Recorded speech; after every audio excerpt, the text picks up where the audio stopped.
Hello and welcome to part two of our Let's Look at the Dungeons and Dragons Rule Cyclopedia.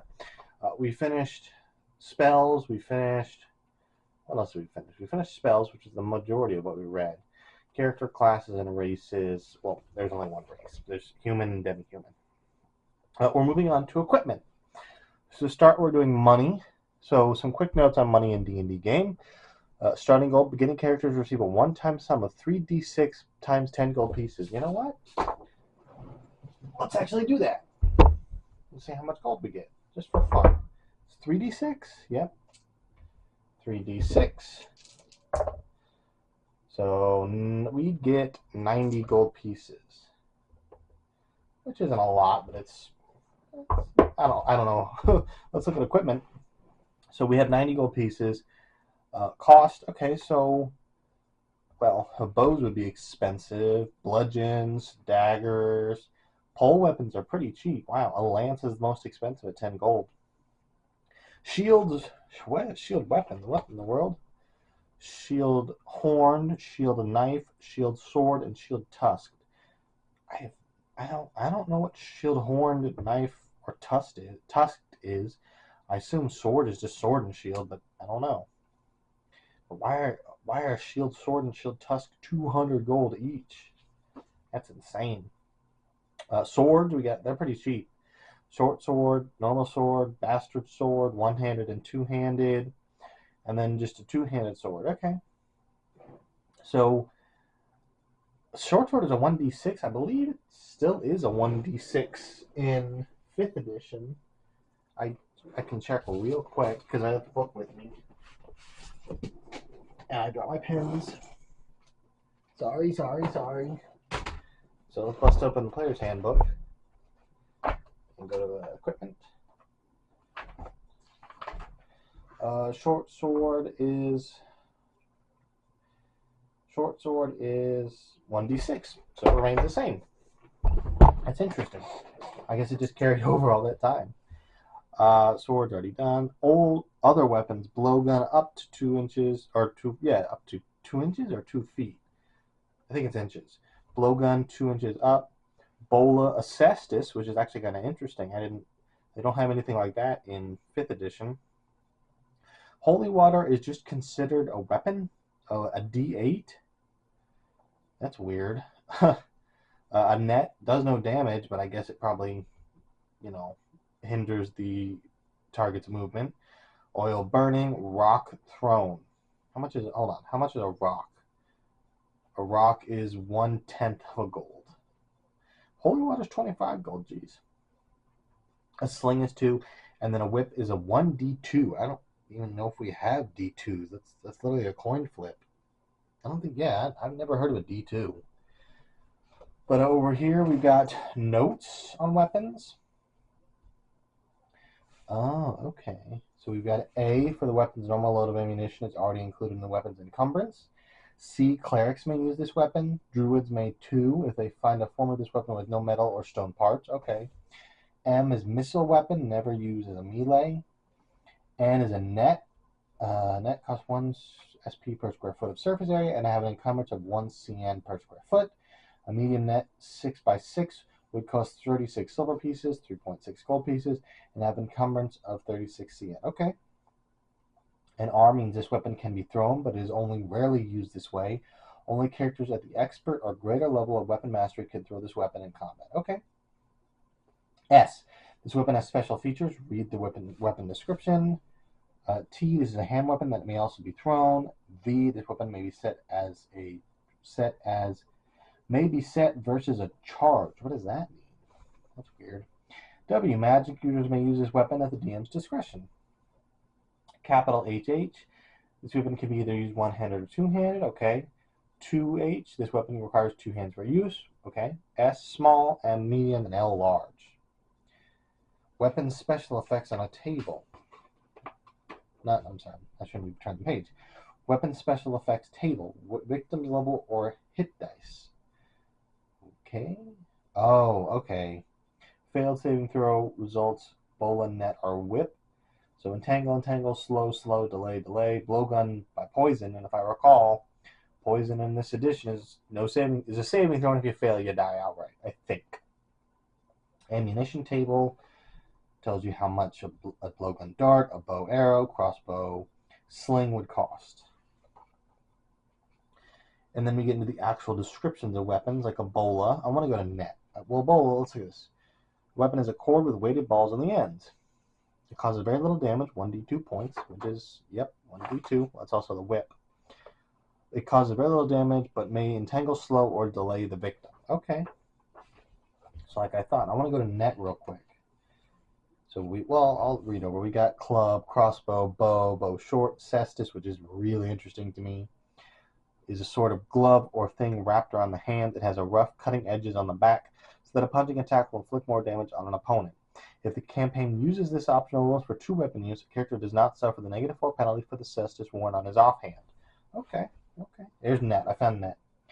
A net is an open mesh of rope or cord, yes. Small nets, up to 10 by 10, are commonly used in hunting and adventuring and be used as either a hand-to-hand or thrown weapon. The net's encumbrance varies by size. This weapon is commonly available in most campaign worlds. Its cost is low, but it is easily damaged. Okay. The net is one of humankind's first tools, having been invented in prehistoric times. Okay. And it is used by most human and monsters for both hunting and defense. Okay. Can only affect creatures made of solid material. Okay, that's good to know. Wraiths, specters, ethereal creatures, and monsters made of water, such as water elementals, cannot be affected.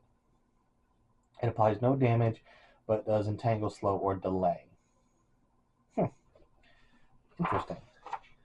Okay, so now we're on the armor. So this is Thaco, so it's going to be a little weird, because in 5th edition, a shield would give you, like, here's an example. A shield for back then is a -1 AC, which is better. You want lower numbers.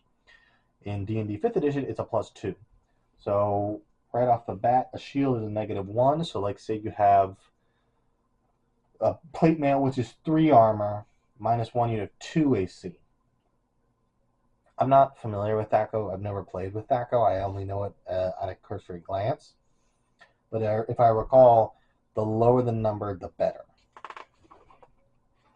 Equipment, let's keep going. We got barding encumbrance. We got horses. Horse draft, horse riding, horse war, mule, Pegasus, pony, and unicorn. Weird. Okay, unicorn movement rate. Yeah, the most movement is a Pegasus flying at 480. Next is Pegasus on ground and unicorn. Draft horses can carry the most, but they have the lowest movement. Then we've got backpack, belt, boots plain, boots riding are swash topped. I'm not familiar with that. Cloak short, cloak long, clothes plain, clothes middle class, okay. Clothes fine, clothes extravagant. Garlic, okay. Grappling hook, hammer, hat or cap. That's weird. It doesn't say. This is all encumbrance on the side here, and I believe that's good. I don't know how. I know a lot of DMs use encumbrance, and a lot of DMs don't. They just give their players like bags of holding and call it a day. But back then, encumbrance mattered a lot more because I think I don't know. I've never played it. I'm learning as much as you people are. I know just as much as you. Maybe you might know more than me because I've never played. This is basic, I believe. I've never played it. I do want to play it though one day. Pouch belt.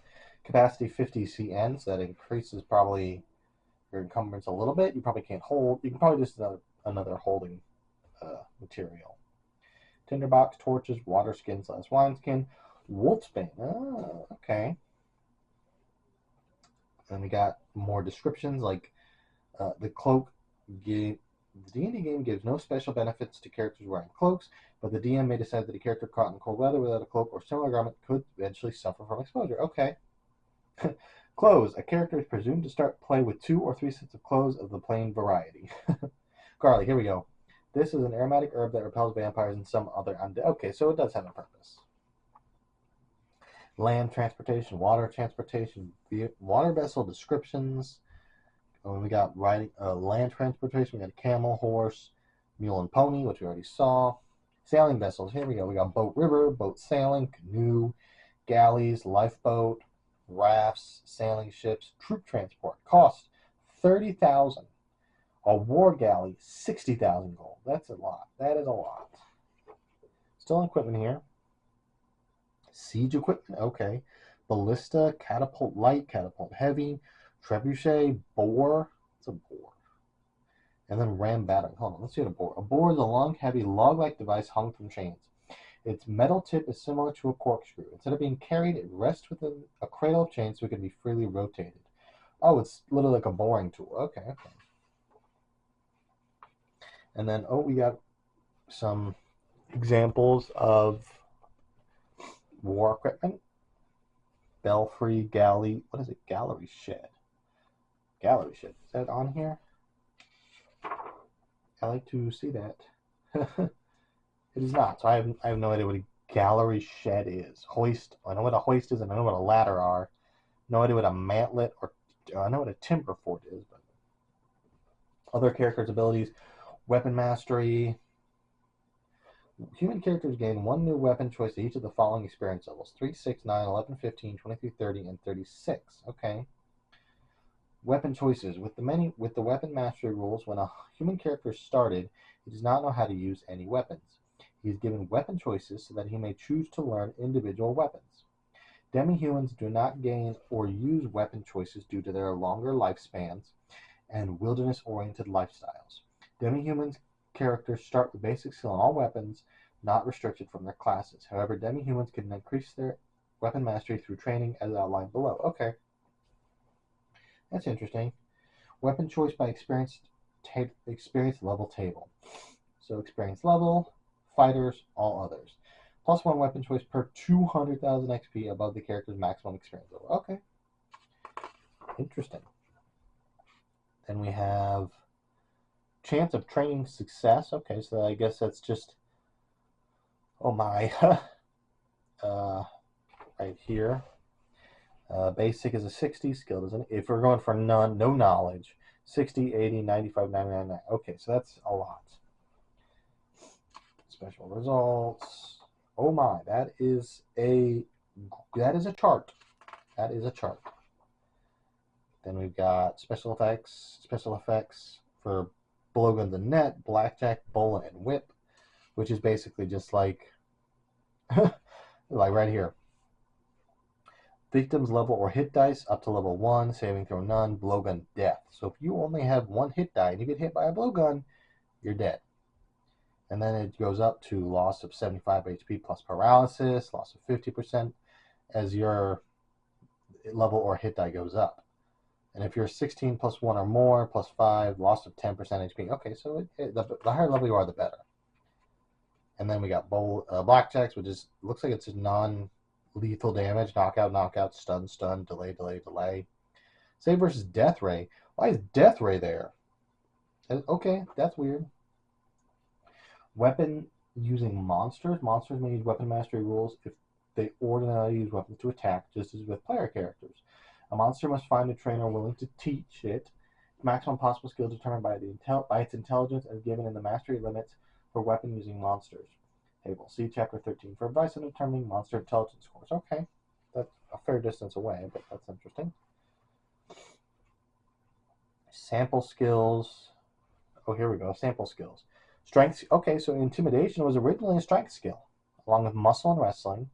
Intelligence skills are alchemy, alternate magics, which is interesting. Art. Okay. Artillery, craft, disguise, engineering, fire building, healing, hunting, knowledge, choose type, labor, language, lip reading, magical engineering, mapping and cartography, military tactics, mimicry, nature lore. Oh my goodness, intelligence got a lot.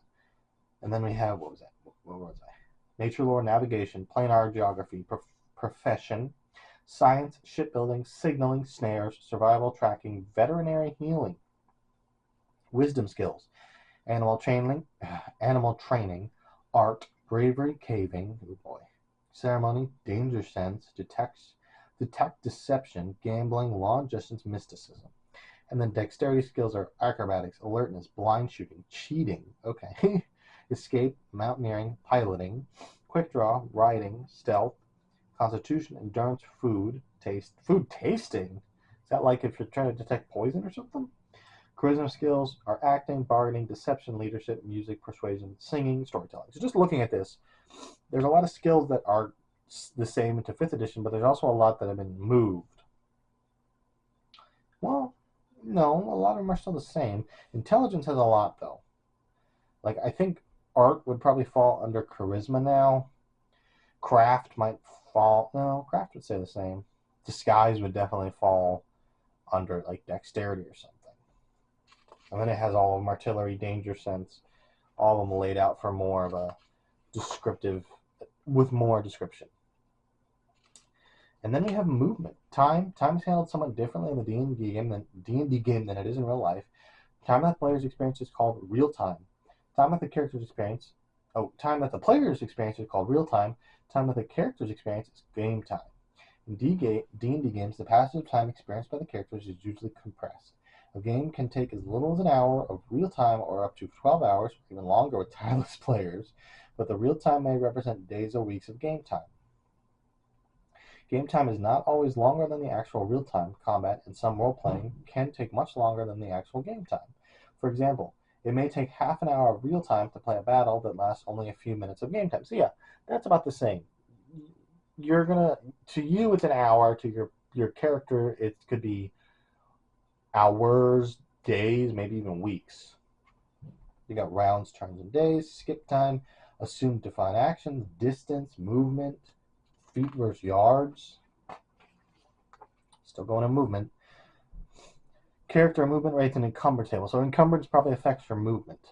So 0 to 400, normal speed, feet is 120, counter speed is 40, running speed is 120. But as you go, the heavier it gets, all the way up to 2,401 up. If you hit 2,401 and up, your normal speed and counter speed and running speed are all 0, which is interesting. Land travel, becoming lost. Oh, I know a little bit about this. Because I've been watching a YouTuber do a solo let's play, which is something I'm trying to do now. But you get lost. You roll a d6. If you're in clear or grasslands, a 1 is lost. Swamp, jungle, or desert, 1 through 3, and all other terrain, 1 through 2. And I think if you're lost, if a party is lost, find the direction of travel, either by the DM's choice or by random roll. The DM must keep track of the party's actual position and the direction the characters think they are going. Okay, that makes sense. And then by ship, exploration and game turn, counters and invasion, evasion, surprise, monster reactions, wandering monster encounters. They got rid of wandering monsters pretty much. You can still use it, but I don't think it's actually in any of the books. Well, no, that might not be true. Counters and invasions again. More charts. The charts these are daunting. Looking at this is so freaking daunting, but it's not that complicated. Like subtable humans, roll a d12 in clear grassland, and then you determine what you get. 1 through 12, woods, river, hill, desert, settled, ocean, jungle, swamp. And I guess that's just for encounters. Like animals, humanoids, humans, flyers, dragons. You don't want to end up no dragons. Insects, oh boy. Undead, unusual, basilisk, blink dog, displacer beast. Okay. Then we got more chart for city encounters, which is a lot. Like this school teacher. You gotta fight a school teacher. Encounters and evasion still. I love the art in this book. Just look at this. Encounters and evasion still, and now we're into combat. I think we're gonna do combat and then we'll call it. But we got morale, which is something that's not really used anymore in D&D as far as I know. I don't use it, even though I'm thinking about starting to use it because it makes sense. If you're beating an enemy down, typically it's DM's discretion if an enemy will flee or not. There might be rules for it. I'm not 100% sure. But as it stands, I don't know if morale it says optional. So it's not like inherently something every DM is going to use. But it makes sense, because if you're fighting an enemy and you're whooping them, they might run away. And you might want to do a morale check to see if they want to stay and fight or if they run away. We've got combat maneuvers, deciding in morale scores. Here we go. Objectively cowardly, abjectly cowardly, a 2. Always frightened or very cautious, 3 through 5. Unmotivated, 6. Disinterested, 7. Normal, 8. Brave, determined, or stubborn, 9 through 11. Suicidally brave or berserk. So I guess it's a D12. What was that? Do I have D12s? Yeah, I have D12s. Right there, D12. Bust out a D12. So let's, using this chart, let's say it's I'll say middle of the ground, unmotivated. They would still, I think, I got a 10. So I think they would still flee. I'm a little confused on this chart. It doesn't say, oh, it's roll 2d6. I don't think they had D12. It says 2d6, not a D12. Interesting, interesting. We've got combat maneuver. Oh, when performed and who can perform. I believe this is due to the fact they used group initiative, and what you wanted to do would actually determine when you went. So a thrown weapon is a missile phase. Does it tell me when that would be? The attack roll? No. Okay, that's a lot of numbers. That is a lot of numbers. Characters with fighters' combat actions can use them subject to any limitations listed with the character class description. To attack, the character attacks with any hand-to-hand weapon. Fighting withdrawal. The character can only perform this maneuver when he begins his combat round in hand-to-hand combat with an enemy. So that's like disengage now. Retreat. A character can only perform this maneuver when he begins his combat round in hand-to-hand combat with the enemy. Oh, so fighting withdrawal is different. With this maneuver, the character backs with the enemy at a rate of 5 per round. He makes no attacks unless his enemies follow him later in the same combat round on the enemy's own movement phase. If they do, he can make his attack at the end of the enemy's movement phase. Okay.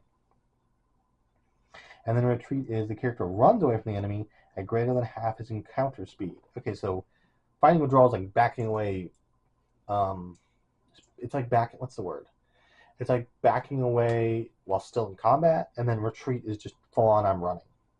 We've got smash, multiple attacks, parry, disarm. I still don't follow this combat maneuver tables. And then we've got this. So it's just, yep, keep going. Here we go, missile combat. Missile combat phase of the combat sequence. Each character who has chosen to use a missile or thrown weapons now chooses his target roll. Target rolls to hit that target, and if his rolls a success, rolls damage for his attack. The victim, if hit, applies results immediately. If the attack kills or stuns the victim will not be able to act on later round. Okay, and then we have THAC0, which is very important. The term THAC0 stands for 2-hit armor class 0. If someone needs to roll a 7, not counting any of his individual bonuses or penalties, to hit an armor class of 0, we say that he has a THAC0 of 7. Okay. Many character and monster descriptions you'll find in published adventures will list the individual's THAC0. This is a convenience for you since you can quickly calculate a character's chance to hit any armor class from his THAC0. Okay. Got modifiers, missile, we never read that. Missile adjustments to hit, dexterity adjustments, range, cover, which covers matters a lot now. Missile adjustments, targets within 5 inches, 5 feet. Missile attacks are not normally effective within 5 range. If the target is within 5 and the attacker is using a missile fire device, bow, crossbow, etc., the attack automatically misses unless the target cannot move. Okay, that's interesting. Then we got the magic phase. Then we've got hand-to-hand combat. We have, oh yeah, right there. Hand-to-hand combat phase. Weapon mastery penalties, coordinating multiple attacks. This is very complicated. Unarmed combat. I really like the cestus. I kind of want to bring that back. I'm just thinking about it. That cestus sounds cool. Wrestling. Wrestle versus attacker. Oh, look at that art. Dragon fight. Aerial combat. Okay. Naval combat. Siege combat. And then we get to mass combat, which I think we'll end it there. But you know, that's a lot. We're fairly, not halfway, but fairly deep into the book now. But I am enjoying this. I do want to play this one day, but part of me realizes how complex it used to be because fifth edition is simplified. I did a whole video about it. It seems complicated, but in actuality, it's very simple. But this has so much in it that I would love to play it, but I don't know if my players would want to play it. But you know, thanks for watching. So I hope.